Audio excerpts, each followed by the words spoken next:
Compact SUVs, the most competitive segment on the car market where automakers usually play safe and don't like to experiment too much.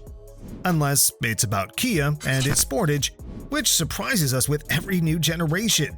The current one is no exception and stands out not just with radical styling, but with also so many substantial qualities. Introduced 2 years ago, the 2025 Kia Sportage now enters the third production year. Still too early for a mid-cycle refresh, but soon enough to report a couple of minor updates. Let's have a look and, once again, check why the Sportage is one of the best options in the compact SUV segment. 2025 Kia Sportage. What's new? As mentioned, the 2025 Sportage represents the third production year of the current generation. It's still a bit early for a mid-cycle refresh, but given that the corporeal sibling, the Hyundai Tucson, has just received one, we presume that the Sportage might have it next year. Meanwhile, the design remains the same, though Kia did prepare a couple of interesting updates to keep things fresh and appealing.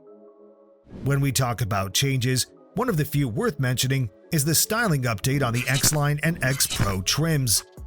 Known for standard all-wheel drive and increased ground clearance, these two models now get blacked out to look even more rugged than before, with new black accents and black badges that definitely make the exterior look more appealing. Also worth mentioning is the updated and upgraded premium package, which comes as an upgrade to the EX trim. Well, it gets a couple of novelties, such as a panoramic sunroof and a hands-free liftgate. Still, with all due respect to these minor tweaks, the best thing about the 2025 Sportage is actually about the aspect that barely changed.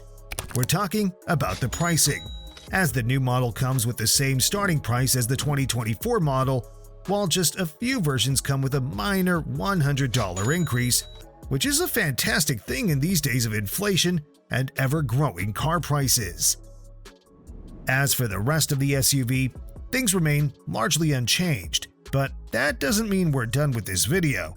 We're just about to start to show you why this Sportage remains one of the best options in the segment, and that the actual reason for the absence of some major changes is because the current model is already an impressive compact SUV. So why change that if it's already so good?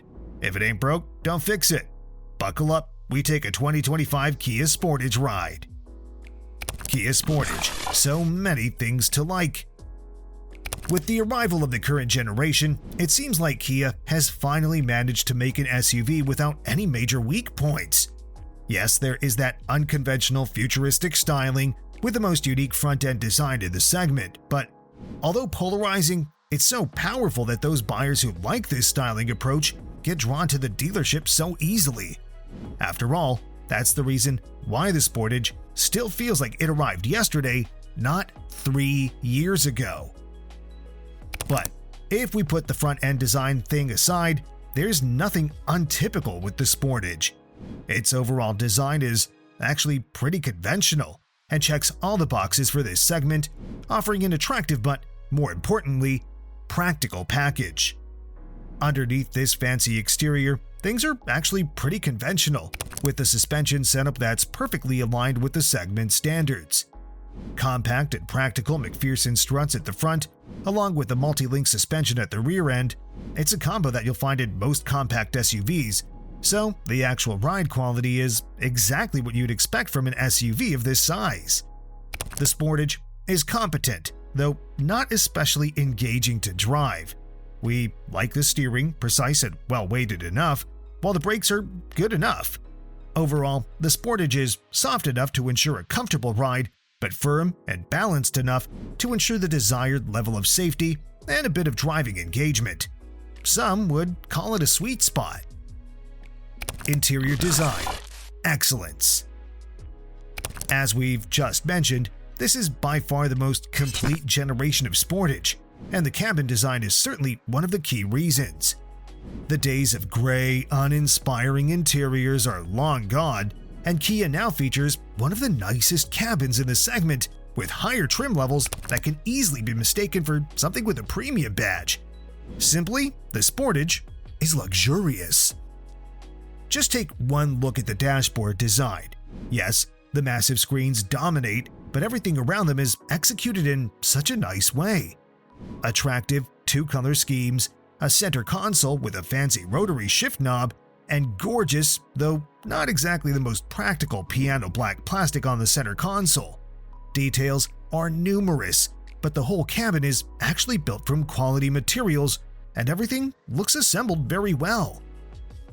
Technology-wise, we already mentioned the massive panel that integrates a digital instrument cluster and infotainment screen, both 12.3 inches in size, with crisp graphics, fast response, and easy navigation. Base models, though, come with a smaller 8-inch infotainment screen, but that one also looks nice and operates very well with standard Apple CarPlay and Android Auto. Speaking of connectivity features, wireless charging and Wi-Fi hotspot are also available, just like the premium Harman Kardon audio system is. Once again, the Sportage is a complete package, so besides solid build quality and premium-like aesthetics, it's also more practical than the previous generation. Of course, one of the reasons is that it grew in size, especially in terms of the wheelbase, which is now 108.5 inches, clearly among the longest in the class. That reflects in the generous amount of legroom, which goes around 41.4 inches in the front row and 41.3 inches in the second, which is actually a bit more room compared to, for example, the Honda CR-V, an SUV that we can all agree represents the gold standard in this segment. The Sportage accommodates 5 adults quite easily, but also offers plenty of cargo space, with 36.6 cubic feet behind the second and 69.3 cubic feet behind the front row. Once again, among the biggest in the class. Powertrain, a bit of everything. The Sportage is stylish, practical, and quite luxurious. But what about performance?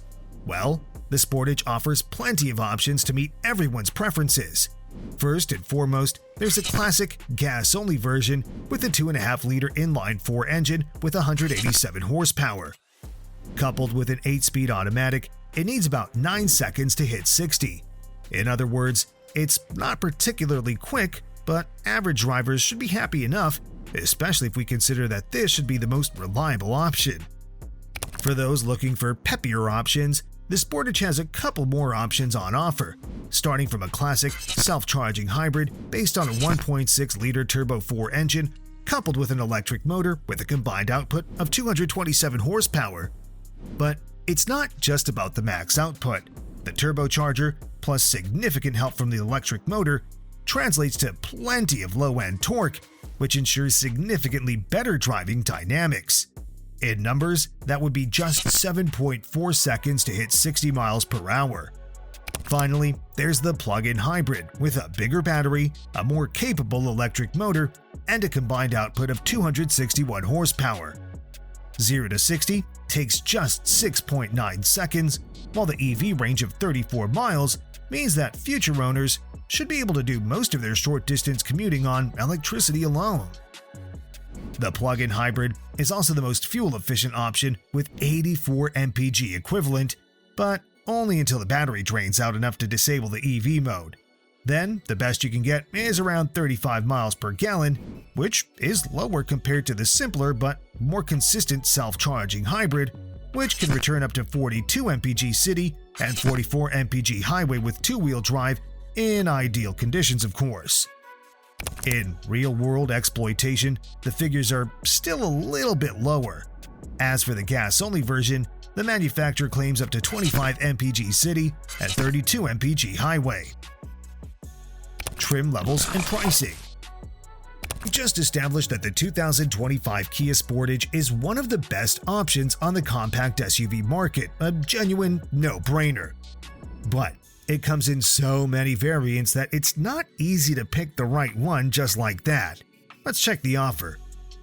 Just like the previous model year, this one also starts with the LX model, priced at a little bit over $28,500 if you pick a gas-only version, and just a bit under $30,000 if you pick a hybrid. The plug-in hybrid remains reserved for more expensive models. Anyway, even this most basic version is pretty generous with standard equipment and really gives a lot for the money. For example, things like an 8-inch touchscreen with wireless Android Auto and Apple CarPlay, a 12.2-inch digital gauge cluster, HD radio, voice recognition, a 6-speaker stereo, a USB port, Bluetooth, and remote keyless entry are all standard. The assortment of standard safety features is also pretty impressive, with standard features like a rear-view camera, forward collision warning, forward automatic emergency braking, pedestrian and cyclist detection, lane tracing assist, lane departure warning, lane keep assist, driver attention monitoring, a rear seat alert, automatic high-beam headlights, and rear parking sensors. If you want an all-wheel drive, it'll cost you another $1,800. Once again, the EX is next in line, a trim level that starts at around $30,700.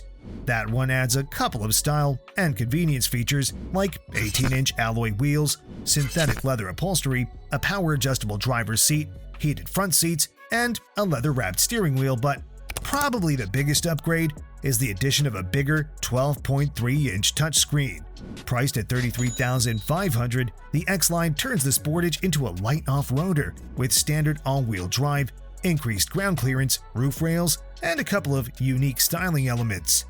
The X Pro, on the other hand, features similar off-road features, but also replaces 19-inch wheels from the X-Line with 17-inch wheels with fatter all-terrain tires. The SX trim is all about convenience and luxury rather than ruggedness.